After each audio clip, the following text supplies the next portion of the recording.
Depuis le 1er mars 2024, s'est ouverte au siège de la CMCI Abidjan la deuxième session de l'Académie pastorale de la communauté missionnaire chrétienne internationale. Session qui accueille 26 étudiants internationaux venus du Cameroun, de la Centrafrique et du Bénin, à qui sont joints plusieurs missionnaires et dirigeants de la dite communauté en Côte d'Ivoire. Sous la coordination du pasteur Boniface Meignier, enseignant principal de cette académie, les étudiants sont formés autour du thème « Implantation des églises et développement des ministères en vue de la croissance numérique et qualitative ». À cet effet, le pasteur Meignier a ouvert la formation par le module sur l'évangélisation. Et en tant que la puissance de Dieu pour le salut de quiconque croit, l'évangile est la principale arme ou ressource du ministre de Dieu, de laquelle découlent tous les ministères à rendre dans le cadre de la conquête, de l'implantation des églises, de la formation des disciples. On ne peut donc parler d'implantation d'église ou de formation des disciples pour Christ sans parler préalablement de la prédication de l'évangile. C'est donc dans l'ordre normal des choses que la nécessité de connaître l'évangile du Seigneur Jésus-Christ et toutes ses implications a été le socle sur lequel s'est posée toute la suite de la formation des académiciens. Pendant les 2 mois consacrés à cette deuxième session, les objectifs de cette académie posés dès l'année dernière qui a vu la première session restent les mêmes, à savoir la formation sur le ministère pastoral, de la proclamation de l'évangile à l'implantation des églises et au développement des ministères en vue de la croissance numérique et qualitative.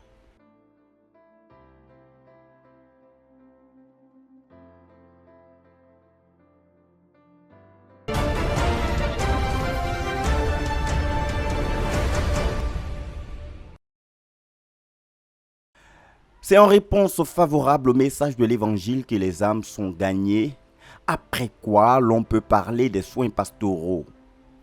Après donc avoir fixé chaque étudiant sur la connaissance divine de l'évangile, la formation se poursuit sur les outils du ministère pastoral, parmi lesquels le ministère de délivrance est d'une importance critique. Après avoir prêché l'évangile et conduit les âmes à la repentance envers Dieu et la foi authentique en Jésus-Christ, le pasteur doit conduire les âmes dans le ministère de délivrance et toutes ses implications. À ce niveau, le passage de Luc, le chapitre 1, les versets 71 à 75, nous illustre clairement que le Seigneur Jésus est venu pour nous délivrer de la main de nos ennemis et de tous ceux qui nous haïssent, afin que nous le servions sans crainte en marchant devant lui dans la sainteté et la justice tous les jours de notre vie. Et ce processus d'action qui synthétise bien les devoirs du pasteur est bien détaillé dans la mission du Seigneur Jésus révélée dans Ésaïe le chapitre 61, le verset 1 à 2, où il est précisé que le Seigneur Jésus est venu annoncer la bonne nouvelle aux malheureux, guérir ceux qui ont le cœur brisé, proclamer aux captifs la liberté, aux prisonniers la délivrance, publier une année de grâce de l'Éternel et un jour de vengeance de notre Dieu et consoler les affligés. Au regard de tous ces aspects qu'implique la réception du salut de Dieu, le pasteur, dans son travail avec le nouveau converti, doit l'établir dans la pleine expérience de son héritage de salut et de restauration en Christ. Et l'un des ministères importants à rendre par le pasteur a été clairement résumé par le professeur Zacharias Tanefomoum dans le livre Le chemin de la vie, à son 5e chapitre, traitant de la nécessité pour le nouveau converti d'en finir avec le passé. Un ministère dont l'exécution se décline en 7 points, parmi lesquels se trouve le brisement des liens malsains de famille. Un ministère de délivrance que le Seigneur a accordé à l'Église de Côte d'Ivoire de développer et d'approfondir, dont l'exercice a conduit des multitudes à remporter de grandes victoires sur les œuvres de la sorcellerie et toute forme d'envoûtement.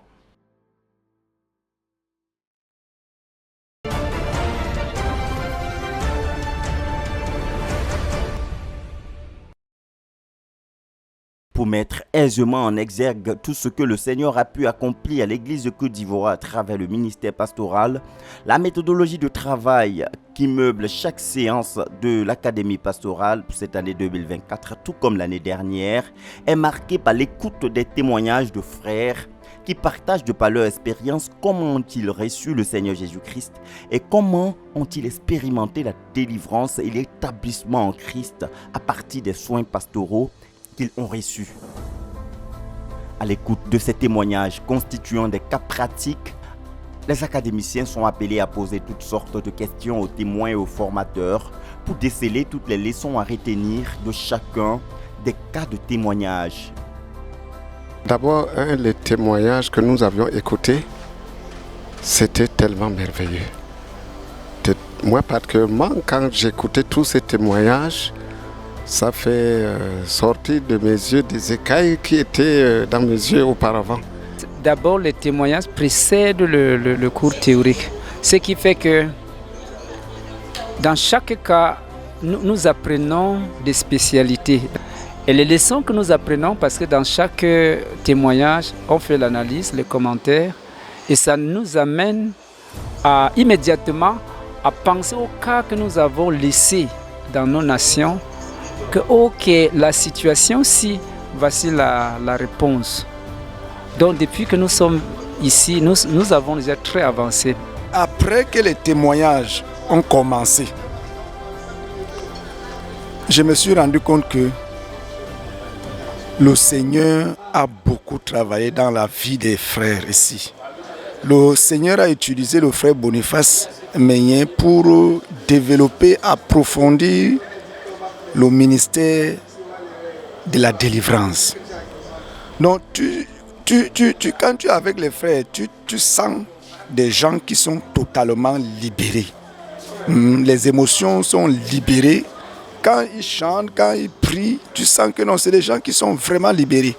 Et en plus de ça, des gens qui reçoivent facilement les visions, des gens qui reçoivent facilement des paroles, des connaissances. Et donc, mais j'ai compris que c'est le résultat d'un travail pastoral qui a été vraiment développé. Et je suis particulièrement réjoui parce que déjà jusqu'à ce niveau, nous avons beaucoup appris. Moi, personnellement, j'ai beaucoup appris. Ces témoignages quotidiens sont appuyés, notons-le, par le ministère de la parole rendu par le pasteur Boniface Meignet, qu'il accompagne de plusieurs sujets de prière pour faire entrer chaque étudiant dans les différentes leçons apprises au cours de chaque séance de formation.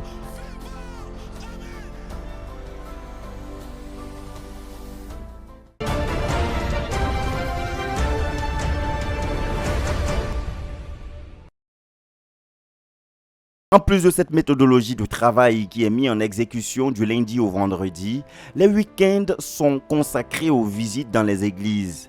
Un pan de la formation qui permet aux étudiants de toucher de plus près les fruits découlant de la formation reçue en salle. C'est dans ce cadre que les samedis 16 et dimanche 17 mars 2024, les académiciens ont rendu visite à l'église de Bingerville, l'une des zones spirituelles de l'église d'Abidjan. C'était à l'occasion d'un week-end de salut et de guérison qui avait pour orateur le pasteur Boniface Meignet, leader de la CMCI Côte d'Ivoire. Un programme qui a porté sur le thème « Si Jésus-Christ te délivre, tu seras réellement libre ». C'était l'occasion pour les étudiants de voir leur formateur à l'œuvre dans la proclamation de l'évangile en vue du salut des âmes. Après le défrichement des cœurs des invités à travers les témoignages de frères et sœurs sauvés et authentiquement délivrés par le Seigneur Jésus-Christ, suivi du ministère des Semeurs, place au ministère du pasteur Boniface Meignet. Non, la main de l'Éternel n'est pas trop courte pour sauver. Pourquoi le Seigneur commence par non? Why does the Lord start by no? Parce qu'il connaît tes pensées. Because he knows your thoughts. Beaucoup pensent qu'ils sont justes. Many believe that they are righteous. Tu veux lui parler? You want to speak to Et que him? je suis baptisé. He say, I am Je baptized. suis confirmé. I am confirmed.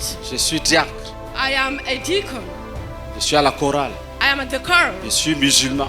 I'm Muslim. Je suis catholique. I'm Catholic. Je suis assemblée de Dieu. I am Assembly Ils of ne God. réfléchissent pas sur leur vie. They don't think about their lives. Et ils sont étonnés And they are amazed que pourquoi Dieu les abandonne-t-il. on why God abandoned them. Dieu dit non, non, non, non. God says, no, no, no, no, no, no. Je ne t'ai pas abandonné. I have not abandoned you. C'est pour cette raison que Dieu commence par non, non. This is non. why God starts by no, no, no. Je n'abandonne personne. I abandon no one. Je n'abandonne personne. I abandon no one. C'est que le péché est en train d'agir dans vos vies. It's just that sin is working in your life. Le péché fait son œuvre dans ta vie. Sin is performing its work in your life. En quoi faisant? 1. By doing what? Lis. 1.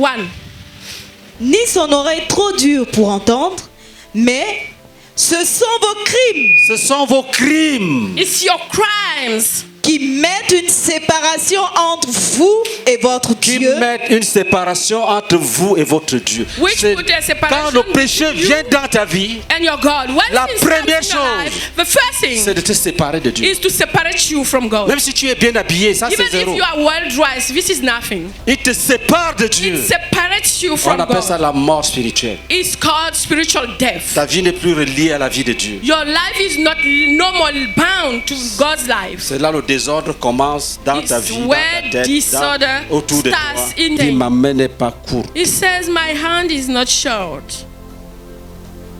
Il dit, je ne suis pas sourd. Quand tu murmures, saying, même quand tu cries dans ta I chambre, là, am not deaf. j'entends. Even when you are shouting in your bedroom, he Il dit, hears je connais ton problème. He's saying that he knows your problem. Je te connais. I know you, Mais il y a un problème. but there is a Le problem. péché Sin me sépare de toi. separate me from you. Je vais te toucher, I want to touch you, mais tu es sale. but you are dirty. Est-ce que tu veux que j'enlève cette saleté? Do you want me to remove this dirtiness? Si tu dis oui, Seigneur, If you say yes, c'est là où Lord, tout commence. En réponse à la prédication du pasteur Meignier, 162 âmes ont été gagnées au Seigneur Jésus-Christ. Et ensuite, plusieurs frères ont expérimenté séances tenant des guérisons et délivrances authentiques en réponse aux prières conduites par l'homme de Dieu.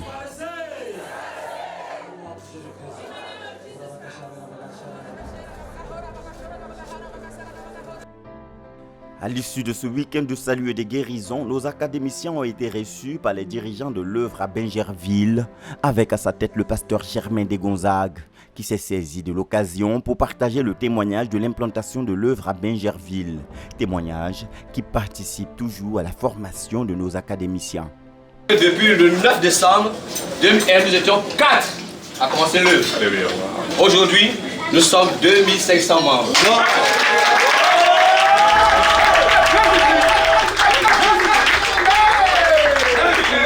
C'est ainsi que je me sentais déjà très seul à la conquête.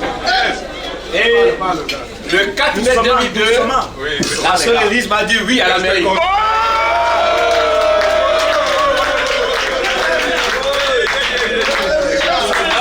Le 5 de 4 on est en demi, maintenant 5 concurrents. Et très vite, on a gagné le premier village qu'on appelle Brébeau. Brébeau, c'est un village qui est reconnu mondialement parce qu'il y avait un prophète qui régnait. Mes frères, quand ils sont partis, on a arraché tous ces brebis.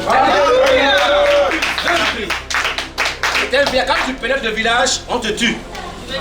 On est parti comme des Chinois, vous pouvez pas les Chinois, les Japonais tuent. On est parti silencieusement. Amen. On a fait les disciples en silence, sans bruit. Sans bruit. Avant de se rendre compte. On a fait les disciples sans bruit. Un matin, on avait 40 disciples dans le village.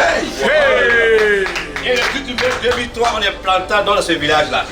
C'était la victoire totale. Amen. Après ça, la chefferie s'est levée pour dire pourquoi vous avez planté l'assemblée sans nous dire. Ok. Ah, trop tard. Il dit mais c'est cher, frère, c'est pas à domicile, c'est pas au dehors. Enfin, on dit tu vas payer, tu as amendé. Donc, on a payé l'amende et c'était clos. Depuis ce jour, l'église fonctionne partout. On a 7 villages à notre acquise et on a plus de 20 quartiers. Alléluia! Donc voilà l'histoire de l'église. Ici, il fallait que Dieu fasse un miracle qui dépasse le miracle du prophète. Alléluia, frère. Je vous dis la vérité, il y avait une machine à moudre le manioc qui ne marchait pas. Je suis allé juste imposer la main à la machine a marché. Premier miracle. Deuxième miracle, une femme était enceinte pendant 11 mois. Elle ne peut pas fanter. Je viens juste imposer la main, le lendemain, les douleurs ont commencé. Les villageois ont dit non. Il y a un nouveau Dieu qu'on appelle Jacob Papa qui est venu dans ce village. Jacob Papa, ça veut dire nouveau Dieu. Ils ont commencé à chanter dans le village Et la pendant par toi, en tout cas, c'était feu. Les soutanes, on a brûlé les soutanes. Tout le monde a laissé l'église en question. Nous ont tous suivi, plus des enfants du prophète lui-même ont suivi également. Donc nous plus sommes un fils. Une épouse a suivi les enfants, plus les fils qui amènent missionnaire à Tabo, actuellement dans ce deux. Donc frère, ici, on est arrivé.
Nous sommes en train de toucher du doigt, d'entendre et de voir.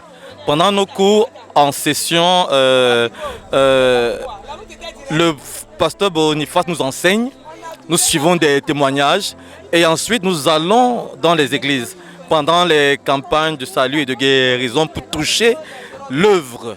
Alors ça fait que nous ne sommes pas juste dans un cours théorique ou de témoignage. Nous avons la session plénière en salle et nous allons sur le terrain et nous pouvons toucher à l'œuvre proprement dite. Et nous pouvons dire, les enseignements du pasteur Boniface, c'est vivant. Et nous sommes en train de recevoir tout le lot. Imaginez, on nous parle du brisement des liens et nous voyons les résultats dans la vie des individus et nous voyons ce que ça produit en tant qu'église locale. Et dans les différents centres et sous-centres, nous pouvons dire qu'il y a quelque chose que le monde entier doit venir apprendre en Côte d'Ivoire.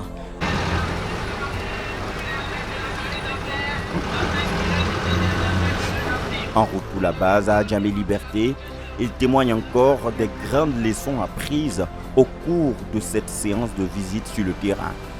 Et ce qui m'a tellement marqué, c'est les témoignages. Les témoignages par rapport au thème de cette caravane. Le thème, c'est quand Jésus te délivre, tu seras réellement libre. Et effectivement, par rapport à ce témoignage, j'ai vu vraiment que Jésus délivre. Et quand il délivre, tu es vraiment libre. Comme je disais tantôt, tous les témoignages sont des grands messages. C'est même l'enseignement, c'est même le vrai enseignement. Parce que quand quelqu'un te dit comment il était et comment il est devenu quand il a touché à Jésus. Et je conclus, effectivement, quand Jésus te délivre, tu es vraiment libre. Amen. Donc c'est ça que je peux donner comme impression sur cette visite à Benjéville. Il y a d'abord les enseignements que nous recevons en salle qui sont davantage très édifiants parce que le pasteur, c'est comme il nous fait le cœur à cœur.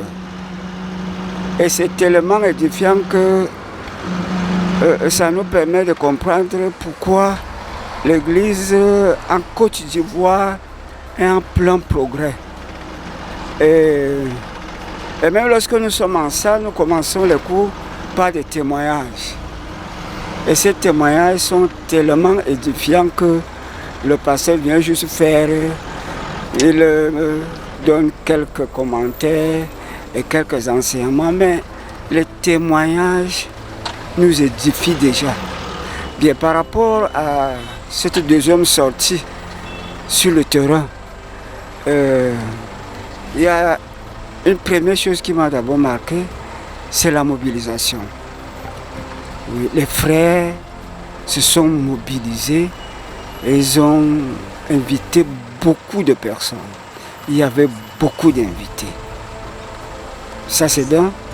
Et maintenant, lorsque le ministère devait commencer, il y a encore les témoignages qui sont d'abord passés. Les frères qui ont témoigné ont fait, si je peux dire, la grande partie même du travail du ministre. Parce que les témoignages eux-mêmes, à la fin du témoignage, on pouvait lancer l'appel et puis les gens allaient venir et se donner à Christ. Donc par là, j'ai compris davantage que les témoignages jouent un très grand rôle dans le ministère de la parole, dans l'évangile. Les témoignages saisissent davantage le pécheur et la parole vient compléter juste ce que le témoignage a déjà fait en amont. Donc voilà à peu près. Et puis je ne peux pas ne pas souligner aussi la gentillesse des frères, la largesse des frères. Et c'est des choses qui moi particulièrement, ça m'a beaucoup édifié, ça m'a beaucoup marqué. En salle, pendant que ça dit, le professeur nous enseigne, je découvre ici un homme chevronné, donc un ministre compétent, choisi par Dieu lui-même, et qui est un enseignant selon Dieu, et qui suit la discipline, et qui est ordonné. Il bâtit des hommes qui lui ressemblent. La preuve en est que quand on part sur le terrain, qu'ils soient petits ou grands, ils ont le caractère, c'est-à-dire de leur bâtisseur. Donc c'est ce qui m'a beaucoup marqué. Et ensuite, le fait de rendre témoignage à toutes les réunions, c'est pour rendre, c'est-à-dire gloire à Dieu en toutes choses. Ça m'a beaucoup marqué. Et j'ai compris que quand on rend gloire à Dieu, Dieu lui-même est satisfait. Donc vraiment, je découvre ici, c'est-à-dire un homme discipliné, un homme ordonné, un homme qui reçoit les révélations de Dieu et qui bâtit les hommes qui lui ressemblent. En ça, vraiment, j'ai dit que, c'est-à-dire, j'ai beaucoup grandi en enseignement et sur beaucoup de points.